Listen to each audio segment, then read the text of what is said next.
WWE have announced new performance center signings. We've got new details on the upcoming AEW video game, and The Undertaker has revealed that he turned down an initial Hall of Fame induction, so stay tuned. WWE last night announcing new performance center signings with a few pretty bloody exciting names in there. Perhaps the most notable, Carla Gonzalez. You probably know her better as rok-c, former Ring of Honor Diamonds champion, the youngest ever. Ridiculously talented, came out of Booker T's. Yeah, most recently in Impact. She had a really great match with Deonna Purrazzo.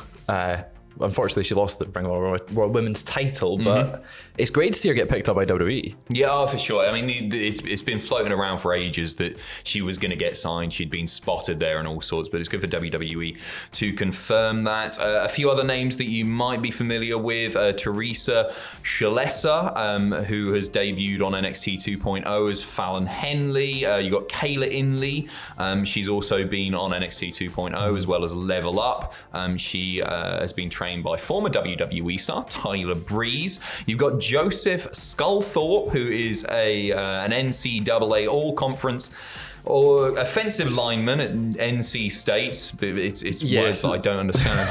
He plays football at college. He plays football at school. For the Atlanta Falcons. That's a big... So it's a big name. That's an NFL name. I know that. Yeah, so he was an undrafted free agent.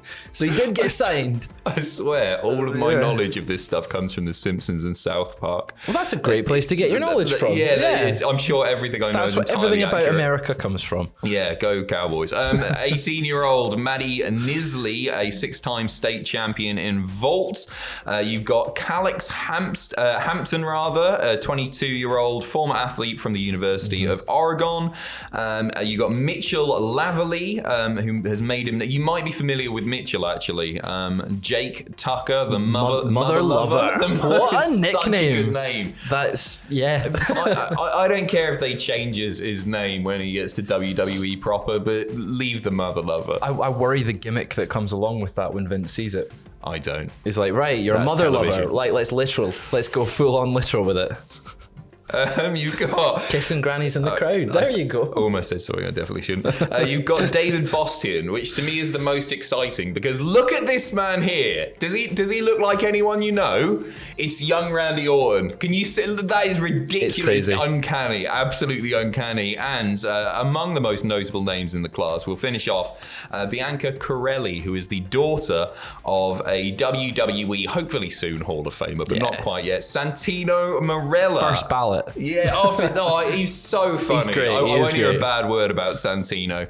Santino posting on social media, proud daddy moment, making it is one thing, but watching her work for it and earn it was the best part. Hashtag franchise player. We've seen for quite a while that Bianca Corelli could join WWE. She's shown an interest in it, and they've shown interest in her, it seems.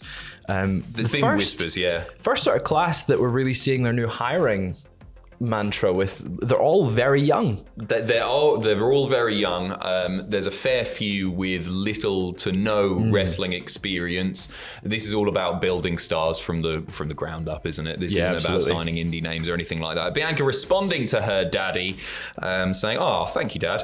I promise to make you proud and remember everything you taught me in life and in the ring and apply it. Love you lots." Isn't that nice? Very wholesome. To me, that's like a text that you sent. But they've done it publicly on Twitter. Yeah, it's a bit weird. In private, he's been like, I couldn't care less. Yeah.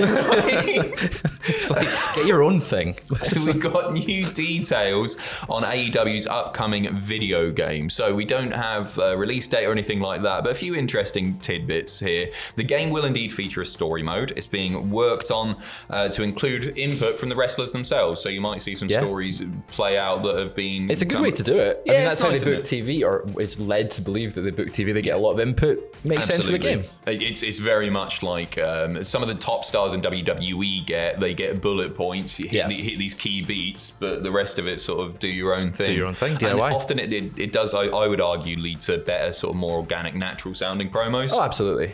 We've got multiple members of the Ukes team working on the game who helped create SmackDown versus Raw, which was, I thought, a brilliant series. I mean, Ukes has been on the WWE games for 20 plus years now, going back to the mid 90s. Yeah. It's it's a great team to have on it. Oh, so yeah, they've got a lot sure. of prestige. And you know, people with experience in wrestling games generally, that's excellent. Kenny Omega has said multiple times he's determined for it to be a success and understands how integral a great showing could be. And I think it's even more important now, not that the games are going to be tremendously similar in perhaps gameplay style or even sort of the way they look. But WWE 2K22 is a banger. It's a great game. It's a great game, yeah. And so I think I would argue there's a bit more competition there now. There's a lot more pressure. I think after 2K20, they came out and AEW's thinking, great, we've got a home run. We're going to get this out as soon as we can. They've been beaten to the punch with a really great game. They've got to lay the foundation and they need to just give a really good base game that they can just expand on. Agreed. I don't think they've got the audience for a new game every year. I think the fact that it's a different style. It's a bit more. They've compared it to No Mercy, right? I think that plays in its favor here, because it isn't as sort of simulaty. Yeah, no, totally. Even the look of it seems more cartoony. It's a bit like All Stars. Do you remember All Stars? Loved that game. It's one of my favourites. I remember. I'm not a fan of Battlegrounds, but I liked All Stars. Yeah, I thought Battlegrounds was all right. We did a video series back at What Culture, which was like worst wrestling games, and we put All Stars in there because I hated it. I thought it was that's horrible. How could you do that to All Stars? I thought, this is all right. Actually, we got a lot of flack in the comments. We got a lot of flack. Your RKO did flips. Yeah, no, it was good. But every move did flips. It was so over the top. Mikey Ruckus has said that some of the story mode's music had a deadline set for a week before Revolution. Make of that what you will. But there are also several stars that haven't had anything to do with the video game thus far, and they're not even sure if they're going to be included or involved. Some have taken reference photos. They've not done voiceovers yet. But it looks like, hopefully the roster's all there, but it's a big old roster, isn't it? It's tough. They keep adding people. Yes. Like, where's the cutoff point? We know with WWE, previously it was WrestleMania. That was your cutoff. For the most recent game, it's been a bit tougher. They've kind of played a bit easy with it, and who's in there? Where's the cutoff for AEW? Do they just go, right, we'll just add people as they come out or as they come in, and DLC aplenty. I know we don't like live service, but like that might be the best way to do it, a live service game for AEW. There you go. A minor update on Big E's injury. He posted a video to Twitter yesterday being the most positive man in the world. Given the circumstances, this was genuinely quite heartwarming.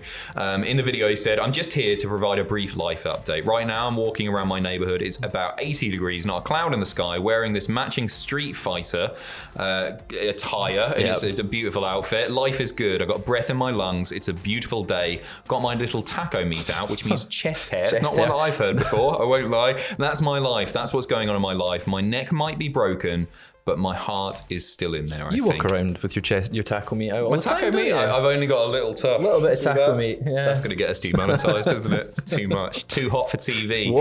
And The Undertaker has revealed in an interview with Dallas Morning News that he previously turned down a WWE Hall of Fame induction. This is an interesting one. He said, I think, my goodness... Good. My goodness, just like that. I want to say it was after the Brock WrestleMania match. Yeah, I think it was after that. In my head, I couldn't end on a match that I didn't remember. Obviously, he was concussed in the match. I don't even remember having that match, so I wanted to at least have a match that I could remember. So I kept working here and there for the next few years, and then trying to leave on that upbeat note. And then, fortunately, we had the Boneyard match, and I said, all right, that's it. I think I'm good.